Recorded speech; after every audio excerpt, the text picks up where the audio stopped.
Hi there, my name is Matti Sulanto, and today I'm going to be talking about used cameras and why you don't necessarily need a lot of money to start out with photography. If you are new here, please consider subscribing to this channel and also hit the bell down there so you get a notification every time I publish a new video. Today I'm going to be talking about used cameras and why they would be a good choice and why you should consider getting a used camera. And while I'm talking, I'll show you some pictures that I've made with some old cameras.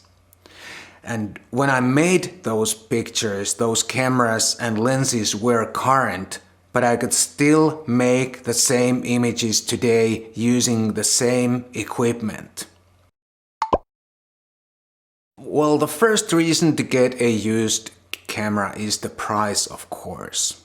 Used gear is always cheaper than new, unless you come across with a really good offer on some last year's model. But still, generally speaking, a used camera or used lens is always cheaper than a new one. Especially Micro Four Thirds camera bodies can be found for really low price second-hand, and also some of the lenses. And if you want that juicy full-frame look in your images, then you could get an early Canon 5D for almost nothing, or the Nikon D700, for example. And that Nikon has a great benefit because it can take almost every Nikon F bayonet lens ever made, and there are lots of them around. When I was using Nikon D700, I used to have some of those old manual focus Nikons, and they were great fun and I enjoyed using them immensely.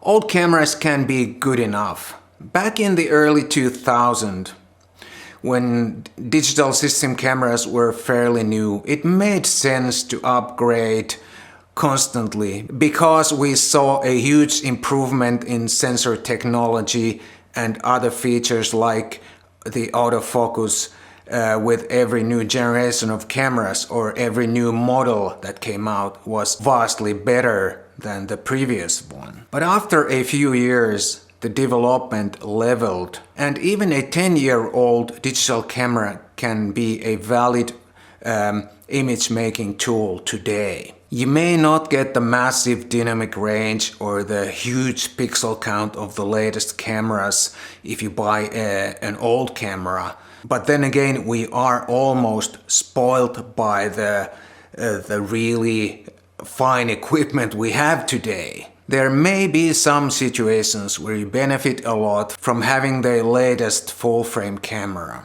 but still any less than 10-year-old digital camera will give you a good enough image quality for most situations. Besides, 99.9% of our images are viewed online, which levels things out a lot. If you have about 10 megapixels, you have nothing to worry about if you publish online. And even if you print to about A2 size or smaller. And that A2 is pretty good size to put on your wall at home. It's almost like a poster. And now I hear someone says, I need to crop. If you need to crop a lot all the time, I think you're doing something wrong at the time of hitting the shutter. You shouldn't need to crop a lot on a regular basis if you do your job properly when you hit the shutter or when you compose the image before you take the actual picture.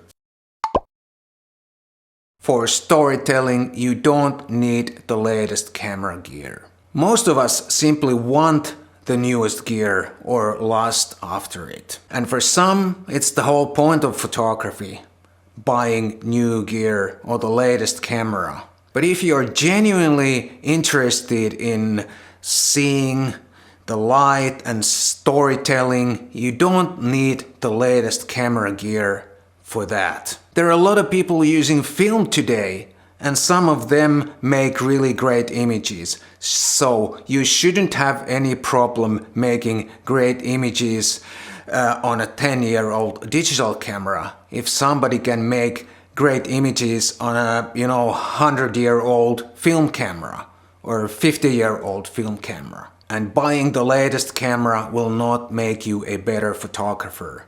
During my almost 40 years of professional career as a photographer, I've never seen anyone become a better photographer because they bought a new camera or a new lens. And I certainly have never gotten any better because of some new equipment.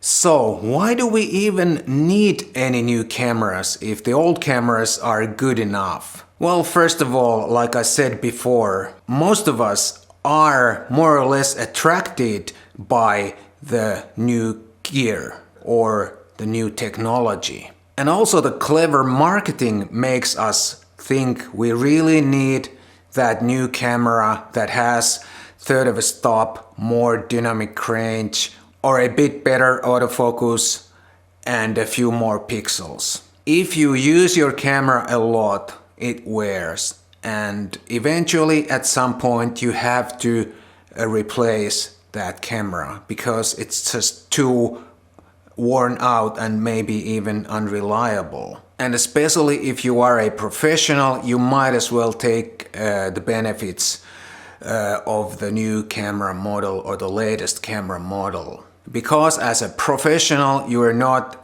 making the images for yourself. You have to be able to fulfill your clients' wishes or demands. But if you are a hobbyist, only responsible to yourself, then only you can decide what is good enough for you. And there are a lot of camera enthusiasts who don't shoot that much, but they love their gear. And whenever someone like that is upgrading, there's a good chance for someone else to get really good used equipment for a good price. The whole point of this video is that you don't really need that much money to start out with photography if you want to. Heck, you may not even need to buy anything because you probably already have a smartphone, and that smartphone came with a pretty decent camera. But even if the computational photography is coming fast, there are still reasons to use a real camera. You get better ergonomics, you get better low light performance, and you can change lenses, etc, etc. I hope you really liked my first video of 2019. Thanks for watching, and I'll see you next time.